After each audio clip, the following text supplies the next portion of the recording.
Welcome to the Daily Millwall for Friday, the 8th of January 2021. And the first thing we're going to talk about today is Steve Kavanaugh putting out a column on the Millwall official website. And here it is. It's from millwallfc.co.uk. It's quite a lengthy statement, so I'm not going to read it all out. I'll put a link in the comments below if you want to check it out. It's Kavanaugh pens column to Millwall supporters. I'm just going to summarise it. Really is going on about the first thing it goes on about is the refunds from earlier, I think from the Charlton game, and there was it a Derby game? They've had to, so people who want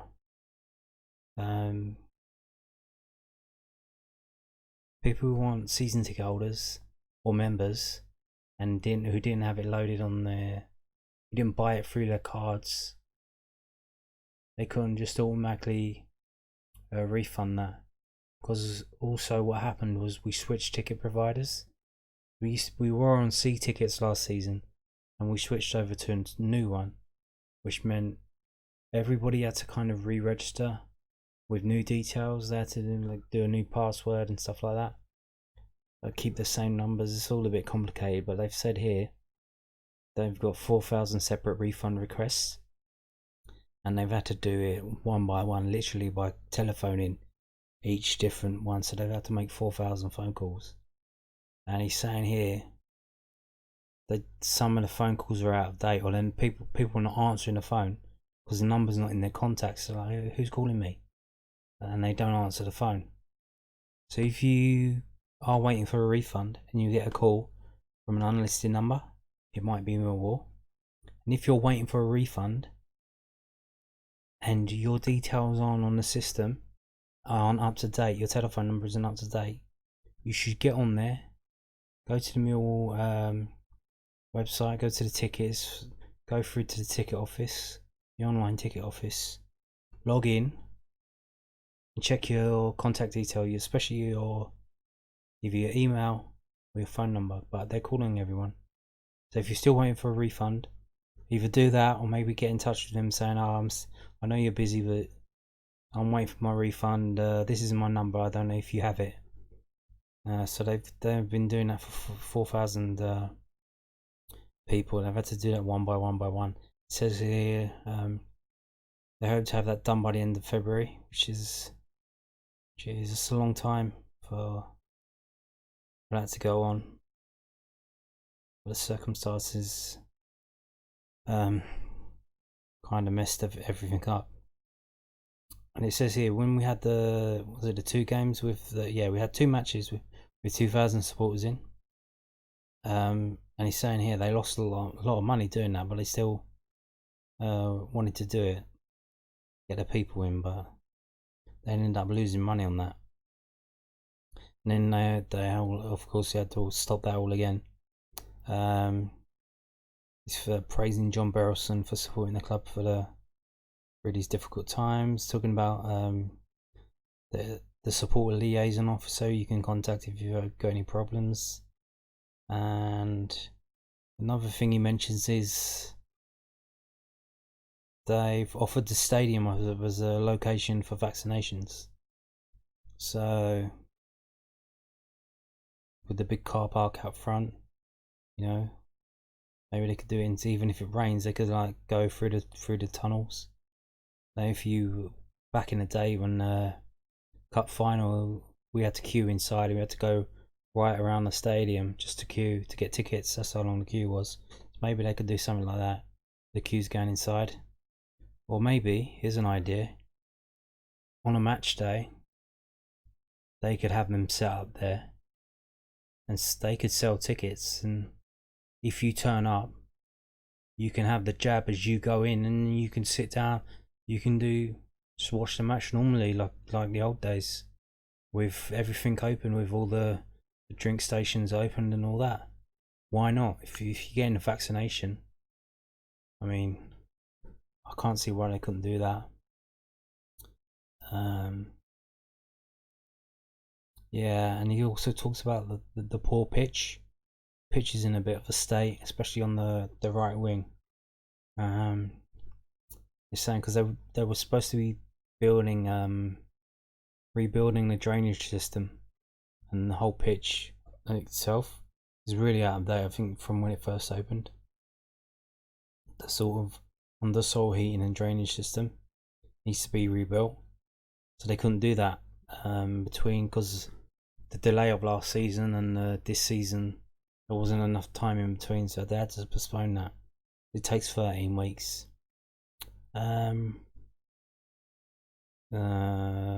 So he's talking about sending out more surveys for the fans.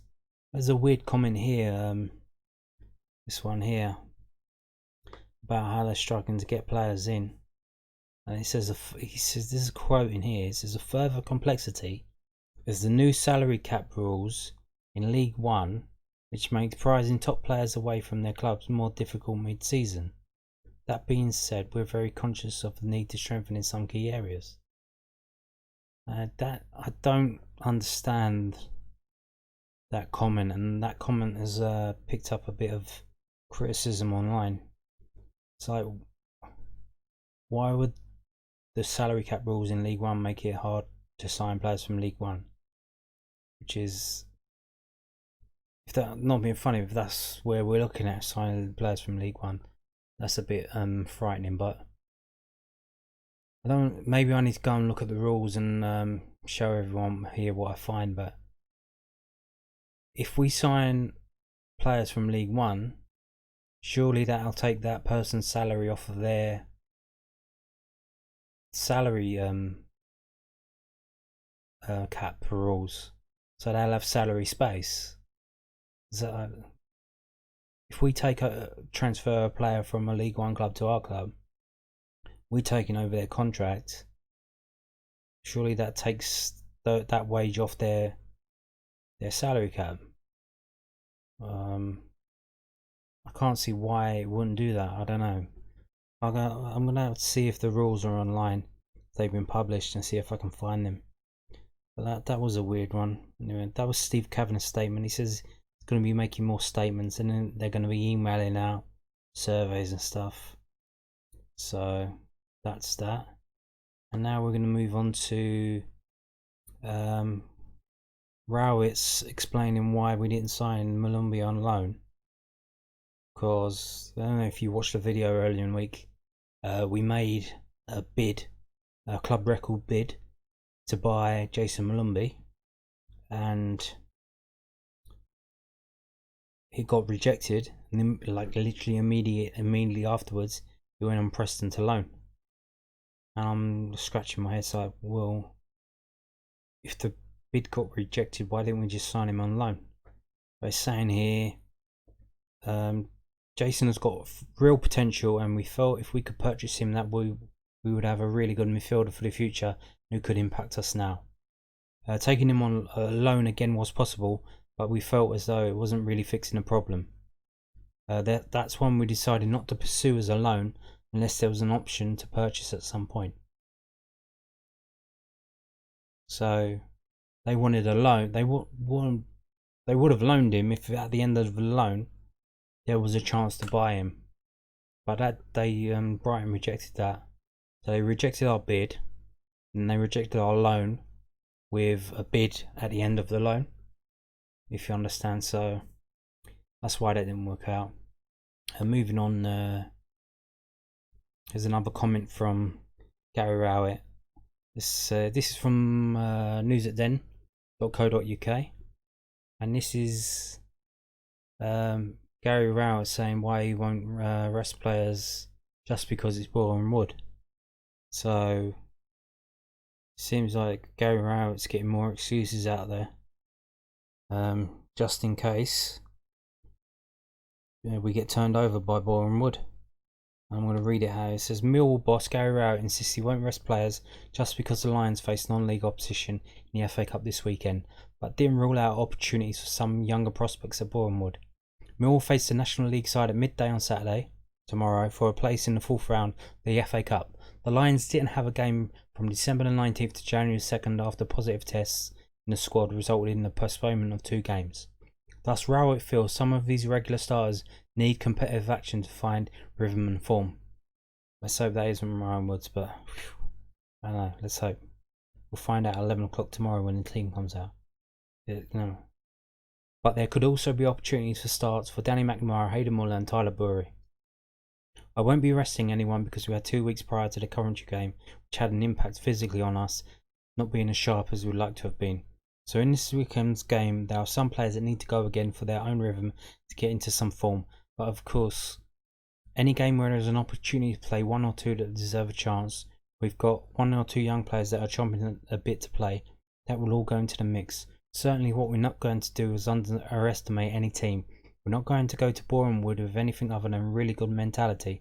We'll be respectful of the fact that they're in good form themselves. But ultimately it's about ourselves, it's about our mentality and getting our standards back to where they need to be. It says goalkeeper Frank Fielding hasn't played since the opening day of the 2019-2020 season. Rowett discussed his prospects of a start in place of Bart Biakowski. The fact that Frank has been fit for a while now is encouraging for us. In any game like this, you look at whether there is an opportunity, Rowett said. But again, it's not just a game where we turn up and play whatever we want. We go there with a strong team in mind and make sure we make the right decisions for the game. Those type of decisions will be made towards the end of the week. We'll put out a team that we think can go and win the game. It says, meanwhile, Rowett said loanees Scott Malone, Ryan Woods, Troy Parrott and Kenneth Sahor are available this weekend. We've had the go-ahead at the minute for those players to be available. I don't think there's anyone unavailable because they're cup tied or won't be allowed to play by their parent club. The majority of loans are season-long loans, and the agreement is they're allowed to play the cup competitions in that season. We should be fine with that. So we're just going to have to wait and see what team he puts out. We're going to move on now to londonnewsonline.co.uk. Story today, which is another more excuses from Gary Rowett about why we haven't been playing so well. And this is contract uncertainty, potentially a factor in Mill's performances with so many of the squad due to be free agents next summer. And it basically says we've got Murray Wallace, Scott Malone, Alex Pearce, Sean Williams, Shane Ferguson, Jerry Scalak, Matt Smith and John Dalibud-Varson, whose contracts run out in 6 months' time. And Rowett says he thinks that's affecting the players and how they're playing.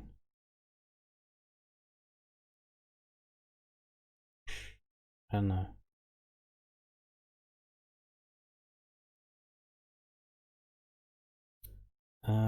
Yeah, it just, I don't know, it just seems more excuses. And he's talking about how Bradshaw and Leonard got their options activated and renewed. But I don't know, maybe these players have got options as well and they haven't been renewed, and it's a bit, well, what's going on there? You've renewed these two guys, and you haven't renewed me, so you're going to let me go? What's going on? Or are you waiting for something? So if they've got options to renew, they've met the conditions for renewal, and they haven't been renewed, they've got to be wondering, like, well, what's going on? And then that's up to Gary Rowett to say to them, to be honest with you, I'm 90% certain that I'm not going to renew your contract. We're not going to take up the option. And there's a small chance that we might, but at this moment in time, it looks like we won't be. But you've got to be honest with them and let them know. Because right now, they could be talking to their agents can talk to other clubs to try and get them a job lined up in the summer when they're out of contract. And then at least they'll know. But I don't know, it just seems more excuses from Gary Rowett. But I'm going to end today with the Boreham Wood manager. His comments as a complete opposite to what we've been seeing from Gary Rowett, saying don't take Boreham Wood lightly, you know, they're a really strong team, you know, kind of being really negative on our expectations of what we should be doing against a non-league team by beating them comfortably, which, if you're a Millwall fan, you know that hasn't happened over the years. Various times we've had quite embarrassing fixtures against non-league clubs or even lower league clubs in the cup, and that's usually a sign or a symptom of bigger problems at the club, which then lead to relegation in the league. Yeah, so this is Boreham Wood's manager, Luke Garrard, and he's basically been having a good look at Millwall, and he really fancies getting a result tomorrow. And this is from the inews.co.uk, which I think used to be the Independent. I'm not sure. It says, ask Luke Gerrard about Millwall and you'll soon find out he knows his stuff. He says, I've watched 5 of their games against QPR, Middlesbrough, Bristol City, Forest and Coventry. He says, I watched Coventry and Bristol City twice, so I've effectively watched them 7 times. They played one shape in the first 2 against QPR and Middlesbrough. They changed the shape in the games against Bristol City, Forest and Coventry. They've dovetailed their personnel in Parrott, Bradshaw, Rodfarsden and Smith. Their 3 midfielders are Leonard, Woods, Williams, the 6. They stick with a back 4 of Marlon Romeo, the right back, number 12, the 4, Hutchinson, the 5, Cooper. Am I telling you that I've done my homework? Seems that way, mate. Seems that way. So Gerrard barely pauses for breath while reeling off facts about Boreham Wood's next opponents. I don't leave a stone unturned, that's my job, he says. We know them inside out. I know their strengths, their weaknesses. I know their signals at corners, and so on and so forth. I know their runs, as would any other National League manager. When Boreham Wood face Millwall in the FA Cup third round in one of Saturday's early kickoffs, they will be making history, having never been past the second round previously. This is the furthest the club have come in the competition. You get one chance in life, one chance to have moments like this, so as a club, as a staff, we won't let that pass us by. That doesn't give us the God-given right to go and win a game of football. We've got to marry up a lot of things on Saturday to make sure that we are successful. Now, if we fall short on 2 or 3, we will get caught. Why? Because Millwall are a proper outfit. They're fantastic. Millwall may be 66 places below them in the league, above them in the league pyramid, but Boreham Wood have a highly professional setup as well as in-depth video and data analysis. The club recently brought in a mindset coach to help the squad deal with the additional pressures playing during the pandemic. What the chairman put in place for us to do that is not a lot of clubs are doing in the current climate, Jarrod says. That's played a massive part. There's different language being shown by the players and funnily myself.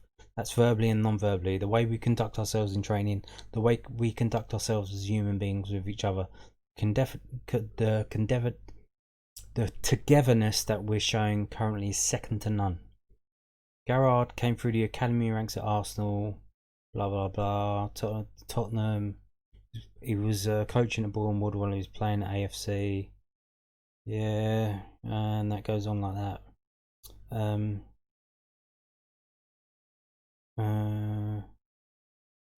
He says, in the end, however, causing an upset against Millwall would be its own reward. My chairman will tell you, and I'll tell you, it's not about the money; it's about the glory. So that guy is doing everything he can to make sure that his team is in a position to win tomorrow against Millwall. Whereas all I've seen from Gary Rowett is a list of excuses why we might not smash Boreham Wood tomorrow. Why we should temper our expectations, be a little bit more humble about what we expect from Millwall squad tomorrow. I don't know, it just seems a bit worrying.